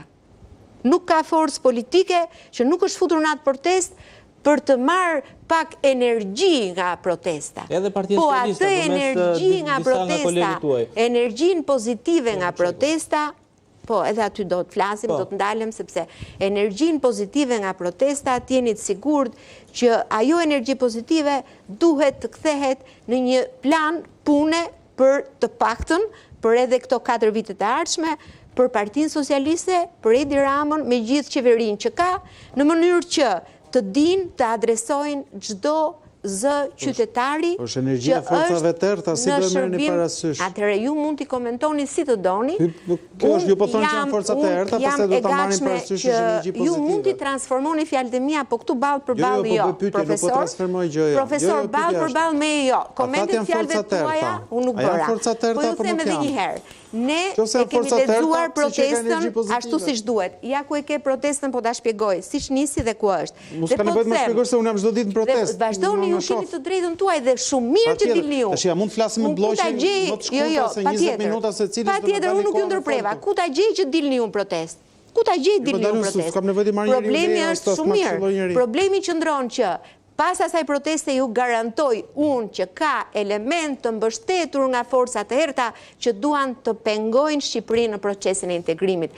Pse? Se nuk është një arsye që ju e kuptoni shumë mirë. Që ta bëjnë zvërnecën si Durrësi, u harruan pelikatën në apartamente. Ju e kuptoni shumë mirë, sepse brenda vetes arrini ta kuptoni që ka padyshim vende të cilat pse do t'i interesoj zhvillimi i Shqipërisë me standarde dhe me investime të cilat nuk po bëhen në vend. Kaq budallenja 70.000-80.000 shqiptarë aty që po dilkan edhe po i nxirr ka algoritmi dhe forcat e errta. Po, janë forcat e errta që duan pikërisht. Kaq budallenja shqiptarë që dalin me mirë aty se nxjerrin forcat e errta. Të mos jenë pjesë e Bashkimit Evropian. Seriozisht. Po ktheni syt pak sot. Po çfarë janë ata njerëz që nxjerrin forcat e errta? Edhe nga aktivitetet që bëhen, nga aktivitetet që bëhen. Algoritmi janë budallecë edhe nga 8 milionë si u budallec kanë ashtu. Po t'ishte ka shkollajt në Shqipëri do fitoheshin zgjedhje do ndryshoshin gjithë. Shiko, kjo është një histori, profesor, kjo është një histori që ka ndodhur në vendet të tjera, ka ndodhur në Rumani, Ja Çuçol, ja ta dëgjojmë që mos e budallepsim debatin. Është një histori e përsëritur, nuk ka ndodhur vetëm në Shqipëri. Radhën e fjalimit do ta keni dhe ju, profesor, po ditë ju them që shumë shpejt do ta kuptoni që kujt nuk I intereson dhe kush është ai ose ato që duan ta pengojnë vendin tonë për zhvillimin. Dgjoj, me përgjigje sinqert, unë jam 1.000.000% profesor, para një viti, jo, termi forcat e errta e di ku nga keni marrë borx se në mënyrë pavetishme thoni. Në 91-shin se ne të trejemi pa fundhënë në moshë. Në 91-shin ka qenë termi që përdorte Ramiz Alia kur dolën njerëzit për të kërkuar demokracinë. Pak më vonë do ta kuptoni forcat e errta se çfarë doli bota kapitaliste për të rrezuar udhën e drejtë të socializmit. Mund të bëni ironi sa të po jo është ironike, është realite e forcat e errta. Para një viti nuk kanë qenë shumë larg zgjedhjet. Po dalin 70.000 veta aty dhe ju thoni janë budallënj, kanë nxjerrë algoritmi dhe I kanë nxjerrë Iranin. Ku janë 70.000 veta? Po shkoni pyetni njerëzit në protestë. Shkoni dhe pyetni njerëzit. Është një qytetar kanë vrarë frikën, qytetarët kanë vrarë frikën. Ke lider populist. Kanë vrarë frikën edhe dalin te statusi I Ramës dhe thonë me fytyrë dhe me emër, thonë atë që mendojnë. Te statusi I Ramës që nuk bëjnë më lajkat atë administratës, se I vjen turp të bëjnë lajkat atë administratës, I vjen turp atyre të administratës. Edicione rasht të qytetarëve që kanë dalë me miliona për të hedhur votën. Dhe ti thua se vota e tyre janë kaq budalli, meqense dolën për budallikun dhe për algoritmin, çfarë kanë patur në algoritëm këta qytetarët që për 4 raunde zgjedhjesh zgjodhën njëri vetëm sepse që nga komunikuar I shkëlqyer. Po çfarë algoritmi? Pse më nga Facebooku është kjo? Vetëm nga Facebooku ka dalë. Po pse më protesta nga Facebooku mendoni ju? Po pse më shohin Facebook njerëzit që dalin protestë? Po njerëzit e shohin se kanë ekonominë, shohin se kanë familje, se kanë gjendje, se kanë gjendjen e arsimit. Çan këto më algoritmi? Po seriozisht. Po seriozisht do bëni dhe politikë me AI më se shtu. Algoritmi këtu e ka. Politika është shkencë. Nëse ka njëri që ka pas pushtet këtu mbi mediat sociale, është kryeministri. Ju tani doli kryeministri e thotë pas kanë këta janë po na luftohen edhe neve. Modern, populizmi me kostum modern. Ç'a populizëm? Është algoritëm. Ç'a populizëm? Sepse ky populizëm, po kush populizëm? E ka çorap dynjan. Ore ç'a populizmi? Po kush është kërkesa populiste? Ka kustum pse va japim ne të studio. Është ai që përkthen shqetësimin e legjitimit. O zotë logjik. Ore kush është program që ka paralizuar? Kush është programi protestës? Më thua pak. Po si dhe ka populizëm. Programi populisti protestës. Kjo është formula. Programi populisti protestës kush është? Një kërkesë ka më, dorëheqje, s'kas program, nuk është puna, s'kas program. Por ama, nuk ka program. Element populist aty ke sa duash. Element që mund të mos e duan. Mund të mos e duan. Po mirë na bëni ca kritere se si duhet të jenë protestuesit, duhet të kenë temperatura, duhet të kenë mos marrin vezme njeriuri. Të jenë të kënaqur me qeverinë, të duar trokasin qeverinë. S'ka të bëj as me platformën e një proteste. Protesta ka arsyet e veta pse protesta ka kërkesën e vet. Është institucion, ka një kërkesë ku bashkohen gjithë aty. Por ama, në momentet kur interesat strategjike të vendit edhe të atyre që dalin protestë, e kërkon që ky vend të jetë, që ky vend të shitet copa. Që ky vend të shitet copa për ndërtuar apartamente për klientë e qeverisë. S'ka lidhje fare me investorët e huaja. Ti mendon babizëm modern. Ti mendon qëndroi drejt e bukur atyre që hiqen ti mendon se udhimset. Ti mendon që njerëzit që dalin aty nuk duan të vinë në Shqipëri. Ekonomia moderne nuk ka të shitje. Nuk ka shitur greku. Mendon që njerëzit që dalin aty nuk duan të vinë në Shqipëri. 335 ishuj i ka zhvilluar. I janë larguar pelikanët. Po, ama, ekonomia greke është pelikanët sot. S'është problem pelikanët. Pikërisht pastaj ja ruat pelikanët. Më fal, flamingët. Jo, flamingo në shqip i thon pelikan, nëse do ta dish. Jo, se thon pelikan, flamingo dhe pelikan janë flamingo është term që nuk është shqiptar. Pelikan po. Madje ta japë gjenezin nga ka. Flamingo dhe pelikan. Po të them edhe një herë, po, ja është një familje shumë e gjatë. Ja, do të jemi edhe flamingon meqense po hilaritet zotrote, flamingon nuk është term shqiptar. Por përveç kësaj, i nderuar avokat, se me ju e kisha, se më pëlqeu që në fillim e kërkuat me debat dhe unë ashtu jam. se ne ka kështu thot, përmes debatit dele vërtet. Të dalim në dua për ata që na ndjekin në respekt të debatit. Dalje vërtet. Po ta them edhe një herë që për një aftësi komunikuese të një drejtuesi nuk e voton njëri 4 herë rresht. Po, Hitleri mbajti pushtetin ashtu apo s'quhet? 4 herë. Po një herë mori mjaftoi. Naziste edhe një herë. Ai ishte populizëm, do të flasim për populizëm tash. Bëhen zgjedhjet pa probleme. S'kishte internet. Ama algoritmi i vërtet çfarë ishte? Ishte mbi njeriu. Ishte filozofia e ta dëgjojmë Asimen. Po ose jo, me hilaritet dhe pa hilaritet. Të dëgjojmë edhe kundër argumentat. Unë nuk mendoj që aty ka njerëz që nuk duan të mirën e Shqipërisë. Unë mendoj që pikërisht janë aty, janë njerëzit që duan shumë të mirën e Shqipërisë. E duan të jetë më e ndritur. Po fali Zot se di çfarë bëjnë. Jo, e din shumë mirë ç'bëjnë. E din shumë mirë ç'bëjnë. E din aq mirë ç'bëjnë sa janë aty për ditë. E din shumë mirë. Prandaj thon të mos shite toka, ha. Tani, asnjë nga ata aty nuk ka thënë, asnjë nga ata aty nuk ka thënë që Shqipëria mos integrohet në Bashkimin Evropian. Po. Asnjë prej atyre aty, asnjë. Ka thënë kundër. Ka thënë Parlamenti Evropian që po nuk janë të integrohemi sa më shpejt madje. Nuk do futeni. Tani si bëhet ky integrim? Edhe një herë, jo po ta them unë, po ta them. Duke respektuar normat e Bashkimit Evropian për zonat e mbrojtura. Si një Ore, i qëndrueshëm është në Korea Veriut, o zoti Leloçi, tani vendi i qëndrueshëm është. Po nuk do të thotë që është vend demokratik dhe i zhvilluar. Tani vazhdojmë te kjo. Tani qëndrueshmëria me demokracinë, jo domosdoshmëri shkojnë bashkë. Të qëndrueshme ose në shpërthim të Vezuvit. Unë po të them që unë personalisht kam një qasje tjetër për integrimin. Nëse doni ta dini. Unë jam që shqiptarët me njëri tjetrin të bëjnë çmos që të hyjë Shqipëria në Bashkimin Evropian. Opozita të miratoj dhe të votoj çdo ligj që është detyrim i Bashkimit Evropian. Me sy mbyllur madje. E di pse? Sepse duke qenë Shqipëria vendi i Bashkimit Evropian, do kemi zgjedhje më të mira, do kemi më pa korrupsion, do kemi kontroll më të lartë të pushtetit legislativ, do kemi qeverisje më të përgjegjshme se s'le Bashkimi Evropian. Edhe opozita me sy mbyllur do të veti votojë, do natën, 12 natës. 12 natës. Pavarësisht se si është. Po pra, tani ngrit problemi por na pengojnë këtë flamingot. Tani ligjet i votojnë vetë. Parlamenti rri aty. Ishin në javën e parë. Se ke merak nuk janë më. E kam merak sepse vërtet. Tani thatë që po na pengojnë. Po hallet e tjera që kanë njerëz. Që po na pengojnë, ky detaj duhet i paransishëm. Po hakon thelbin. Hallet e tjera që kanë njerëz që po na pengon protesta për integrimin në Bashkimin Evropian. Përkundrazi. Kanë treguar një fytyrë europiane të qytetarëve shqiptarë të cilët dalin aty, kanë bërë protestën më të bukur në 20 vitet e fundit në Europë. Protesta më e bukur. Protesta më e bukur. Protesta, një minutë. Protesta më e bukur. Protesta më e bukur në 20 vitet e fundit në Europë është protesta qytetarëve shqiptarë. 370. Është më e bukur.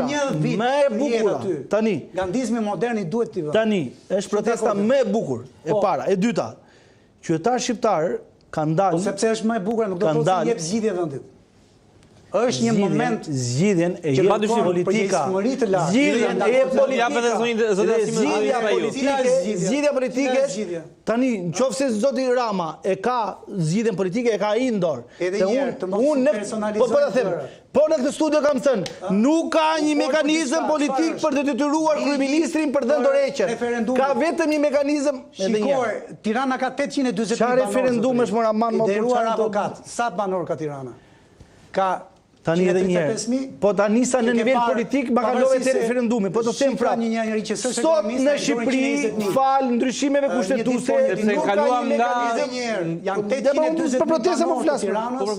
Tani referendumi qenë si magjik referendumi. As ka për ta bërë njëri, as ka për ta pyetur njëri. Edhe sot, pse ti mendon se është pengesë ligji për referendumin o zotëri? Kam bletër qytetarët nga 50.000 firma, sa e kam pas, as i ka pyet njëri fare. E s'ka qenë kur pengesë. Kur? Tani u po të them gjë tjetër. Pardje ishin 20.000 që ishin. Le t'jen edhe 20.000. Sot në Shqipëri nuk ka një mekanizëm ligjor të detyrosh kryeministrin. Nuk agresiv është emocional zoti Sefo. Po nuk jam as agresiv as një gjë më po. Unë du të them idenë time dhe kur duhet shpreh idenë time, mundohem ta shpreh pa më penguar njëri. Po ne që kemi gjithë me imeni, ama ne kot pas kemi ardhur këtu. Jo, si me imeni. Me imeni që kemi ne, se ti thu që ato janë pro, janë pro. Bashkimit Evropian. Me Jemeni jemi pra. Për ne po të them qetëso. Edhe Parlamenti Evropian thaqën qofse nuk zbatohen standardet e Bashkimit Evropian. Kush ka qenë programi në vjet kur kemi dalë zgjedhje për popullin? Po bra po. E di kush ka qenë? S'ka pas. Po për ty s'ka asnjëherë. Jo, më mbaj mend një libër të bardhë i dha Midanit, mbaj mend librin e bardhë. Vazhdo ti me librin e bardhë, o avokat. Ke mbrapa shumë avokat. Po jo, ma atë mbaj mend atë programi që i dha Midanit. Programi është Albanian Files. Nuk e lexova atë ishte i bardhë, po. Tani do të thosha diçka tjetër që ka lidhje. Po jam patjetër më, se mendoni. Ne jemi mandatuar. Se si mendoni që jemi kundër, se jam kundër Bashkimit Evropian? Nuk je kundër o buridheut, po si mund të jesh pro kur ti thua ti Edi Rama jep dorëheqjen se ty të ka mandatu. Në rregull. Avokat, po. Do të thënë, i vetëm Edi Rama në fund në Europë, ne? Jo. Në rregull, të riqem. Atë burrin e kanë mandatu 850.000 vetë për çu Shqipërinë në Bashkimin Evropian. Nuk jam për Bashkimin Evropian. Qofse na fut vetëm Edi Rama, po ç'është kjo tani na fut vetëm Edi Rama. Është populli që e vendos më. Un po të them, është në agjendën. Voton për qeverisur. Është në agjendën parlamentare. Në agjendën që kemi ne. Në agjendën kemi pasur dhe Këshillin e Qarkut Fierit. Kemi pasur pikë determinante. Shqyr zotit zgjidhem atë myen gordiane të Qarkut Fierit. Se çfarë ndodh në parlament. Harroj emrin Ja ta dëgjojmë se nuk dëgjojmë mirë. Të bëni një analizë që t'ju çojë në hullin tuaj. Un po ju them, hajde bëjmë një analizë që të na dëgjojnë të gjithë. Sepse ju fjalia juaj e vetme është Edi Rama t'japi dorëheqjen se nuk na fut në Bashkimin Evropian. Jo pra jo.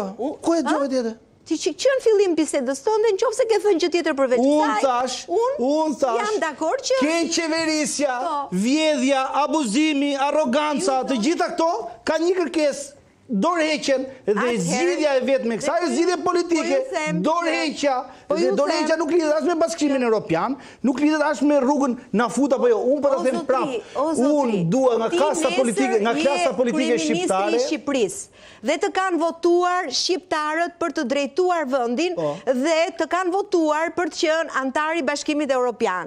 Ti po punon si avokat. Po qofse vjet tani çfarë do të bëj qytetar? Do të presi 4 vjet prap. Ore zotri, po do presi po sepse e thot kushtetuta, o avokat. E thot kushtetuta. Të riqem. E thon ligje. E njoh ndryshe. Demokracinë e njoh ndryshe. Qofse qytetar duhet të presin çdo 4 vjet. Demokraci, avokat. Do presim edhe do dëgjojmë zërin e qytetarëve. Mbas e vlerësoj unë gabim. Po e vlerësoj. Qofse një qeveri vjedh, i shtyp qytetarët, abuzon, është arrogante, do presim 4 vjet. Qeveria është mandatuar. 96 se rëndzon qeverinë. Për të synim. Qeveria është mandatuar për të vazhdoni ju bëni analogji. Ju bëni analogji. Raste ekstreme. Po prisim më 2000. Apo jo prisim 2000. Avokat. Po prisim 2000. Analogjia e rasteve ekstreme. Erdhëm 4 vjet. E qonë Shqipërinë dhe në ato pamjet që pam të shtunën me arkivolin në mes të protestuzve. Po, shumë gabim ishte. Pra, po duhet distancohemi nga disa gjëra. Po, si duhet distancohemi? Duhet distancohemi, sepse edhe juve, edhe profesori më keq kuptuat, me gjithse unë këtu shqyqyr gjërat janë të regjistruara, ju a thash që pjesa e shëndosh, pa dyshim që do marrim mbështetjen dhe ka marrë mbështetjen nga gjithë dhe ne. Por, asnjë nga ne, mbështetja që japim ne është dëgjimi i ankesave të tyre. Detyrë bënë në të rrasë, po, këto ankesa gjitha do të përkthehen, ju a thash dhe i herë, standardi i ri kërkon, ky standardi i ri kërkon që të jemi më të përgjegjshëm në çdo veprim tonin. Tani, ky standardi i ri kërkon që ne mos kthehemi mbrapsht, po të shohim para. Dhe për të pa para, nuk e shoh të ardhmen unë e Shqipërisë me arkivola aty në mes shtetit. Unë kam qenë prezenti të njëjtë, me qenë se ju përmendët dhe këtu përmend ligji, u përmendën forcat e policisë shtetit. Ka qenë seanca për të filluar dhe më thonë që janë goditur policët, janë gjakosur, të lutem dil, kam dalë para. Më ju, dakord. Kjo është tash ti mos është shumë e shumtuar që një pal vjen edhe bëj vizitë ai drejtori policisë. Mos më beso. Është shumë e shumtuar, është shumë e shumtuar nga pala tjetër që bën një gjë. Tani është kjo. Po më dëgjoj më avokat, kam dhe ca vite mbi ty. Më dëgjoj pak. Kam dalë para për të parë se çka ka ndodhur dhe nuk tash ti me qenë se ishte shumë e lejushme veza. Në qoftë se njeriu gjakoset me vezë, unë jam dakord me ju që ato policët janë gjakosur nga veza. Si doni protestën paqësore, se 21 janari? Dhe unë po ju them që pasi ne nuk prasim njërin. Ose si 14 shtatori, kështu e doni protestën? Ato protestuesit janë aty Kështu e doni si të lirë, Çoçoli apo se si 37 ditësh. Si e boni? Ja pra si e doni, na tregoni pak. E doni si 14 shtatori apo doni si 21 janari? Si e doni bllokuan protestën? autostradën, shku drejtim të aeroportit dhe prap nuk i ndaloi njëri. Unë protestën e dua paqësore dhe nuk e dua që të qellohen me gur elementet që unë ta shpjegova. Thoni juve. Thoni juve. Veza nuk gjakos. Patjetër, ti profesor, po ti strike gjithkohon aty.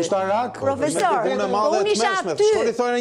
Isha aty në ambulancë, profesor. Isha në ambulancë bashkë me policët dhe gjakosur. Numrin e banorëve të Parisit, si sa dolën ato të Jalek Berdi. Diskutim që bëjmë ne këtu. Si bëjmë ciklloritë?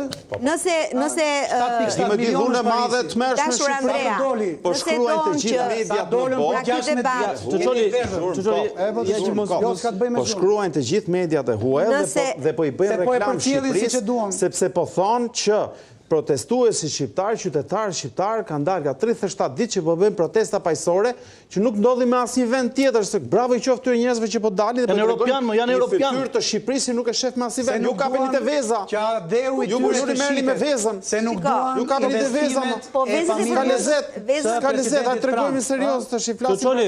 E para, ata njerëz janë, më fal edhe një sekondë. Ata njerëz janë aty, meqense edhe ju pëlqejnë protestat, ata njerëz ka vetëm gjë që i bashkon. Gjithë gjërat e tjera i ndajnë.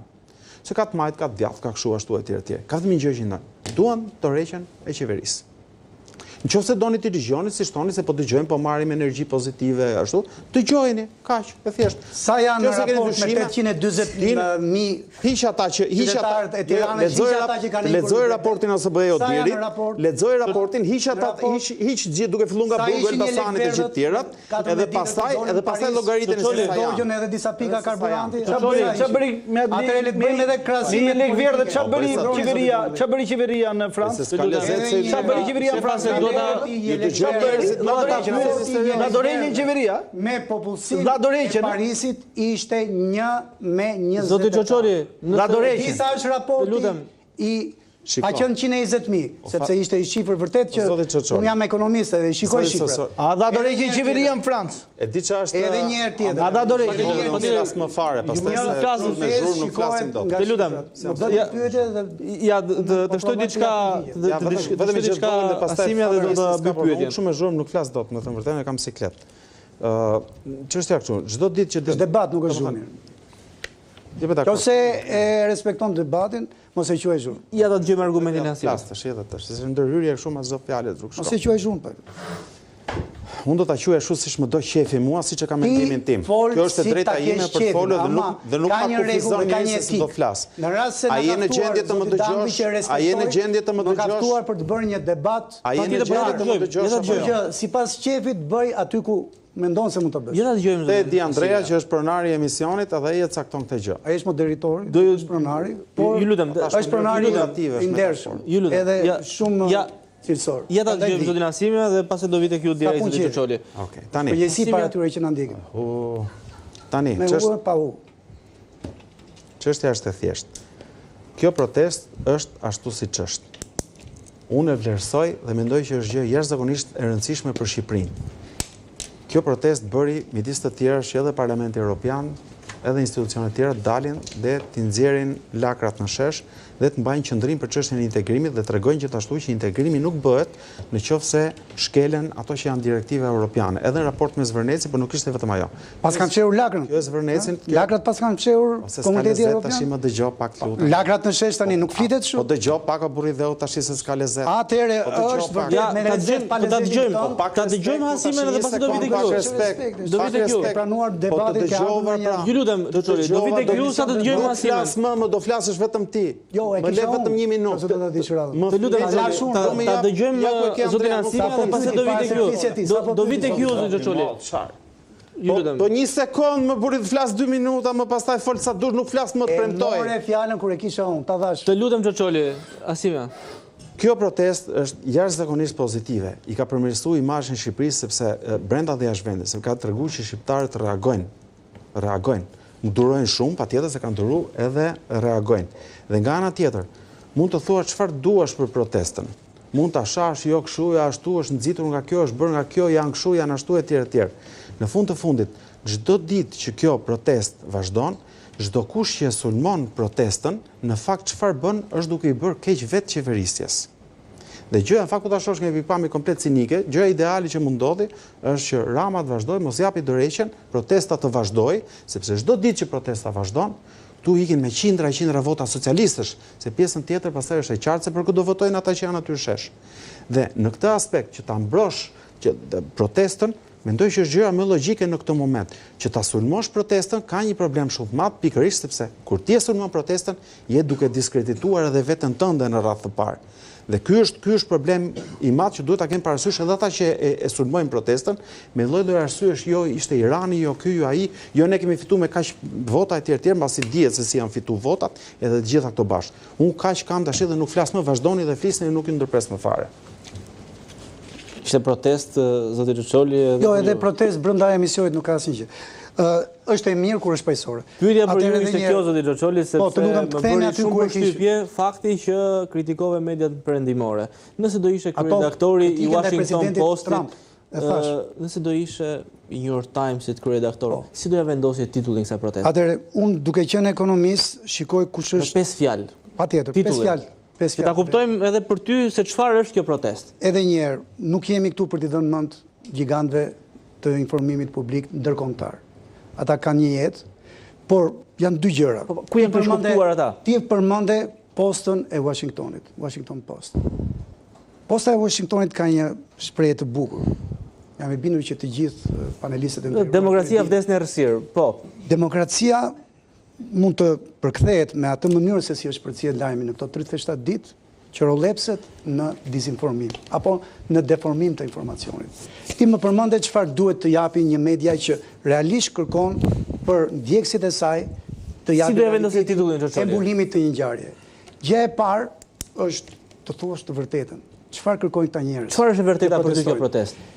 E vërteta në protestë është që protestuesit nga dita e parë nuk është se kanë në një inat apo zhgënjim me dy pjesëtar të familjes Trump, që në një mënyrë ose në tjetër janë bërë promotor të ardhjes së 5.4 miliardë euro. Titullin, zoti Çoçoli, titullin. Atëherë, me qenë se e kërkoni këtë, edhe pse nuk mund të kërkoj kur t'u jap mend atyre gjigantëve të mediave kritike ndaj presidentit Trump, CNN e Merald, mund të them vetëm kaq. Protestuesit duan të përmbysin Kazanin në Shqipëri, pra të ndryshojnë qeverisjen, kanë shqetësimet e tyre për këto, ndër të tjera kanë dhe shqetësimin që të mos u shitet atë dheu dhe shitjen e atë dheut mund ta shikojnë si rrezik edhe nga dy investimet strategjike që po përpiqet qeveria që mbahet nga taksat e tyre të jepet. Të duk ndoshta shumë i gjatë si titull, po unë po të them që edhe 3 fjalë mjaftonin. Mira protestues në Shqipëri, në rrugët e kryeqytetit shqiptar, duan të ndryshojnë qeverisjen e tyre. Çfarë kanë sjellë këto media që nga dita e parë protestuesit janë kundër 2 investimeve të luksit në Shqipërinë, vendin më të varfër të Europës. Këtë do doja unë që çdo qytetar që ndjek në kohë reale lajmet në botë të kuptojë që në Shqipëri është një çështje qeverisje, pakënaqësie qeverisje. Jam shumë dakord me parafolsin kur tha, nuk është pakënaqësi e 14 viteve të fundit. Është pakënaqësi e 35 viteve tranzicion. Dhe kjo kuptohet. Dhe është gandizëm paqësor edhe uroj që të jetë i tillë. Askush nuk është kundër protestës, të kuptohemi. Askush nuk e ka moralin të thotë që për njerëz paqësorë që dalin në mënyrë të paorganizuar dhe spontane në bulevard apo në rrugët kryesore të kryeqytetit tonë, ne kemi ndonjë gjë me ta. Por unë i pari do t'i bashkohesha kësaj proteste, në rast se do kuptoja që nga mbrapa nuk je bashkuar ende Çoçoli? Strukturë. Kam qenë aty, sepse tek e fundit gazetar jam dhe unë, nuk jam vetëm qytetar, jam dhe gazetar, ti e di. Por ama do t'i bashkohesha çdo ditë, siç tha parafolsi, dhe e vlerësoj dëshirën e tij për të kontribuar në këtë mënyrë, në rast se do shikoja çfarë një program serioz për mënyrën se si e duam Shqipërinë ndryshe. Është parti është parti politike o zoti Çoçoli. Atëherë nuk mua duan bëjmë nuk më parti. komplekson. Po pse nderuar avokat? Mua nuk më komplekson se do të bëhesh nesër si aktivist i protestës parti politike. Është një rrugë. Siç është rruga që mendon se e ke shumicën e popullit në protestë edhe pse s'ka dalë fizikisht aty, kërkojnë në mënyrë referendare. Do presim 4 vjet pra, kuptova pra. Jo 4 vjet. Referendumi nuk pret 4 vjet. Mbledh 20 firma, po, edhe me atë. Po e kam mbledh më shkretë, më e kam mbledh më shkretë. Edhe me mosbesimin tonë. Ato njerëj, më nuk jam ato njerëj. Edhe një herë. Mbledh 20 firma dhe shiko çfarë mund të bëhet. Dhe kur ti mbledhësh ti 20 firma, 20.000, më fal. Do jem unë aty në protestë, së bashku me ty. Për këtë ti je i bindur. Okej, ndërkohë Zënës Paiu ka disa pika të rëndësishme që ka shënuar, gjithashtu edhe zoti Sefa, ne do shkojmë në hapësirë publicitare dhe rikthehemi për të përvjuar diskutimin në pak minuta që na kanë mbetur.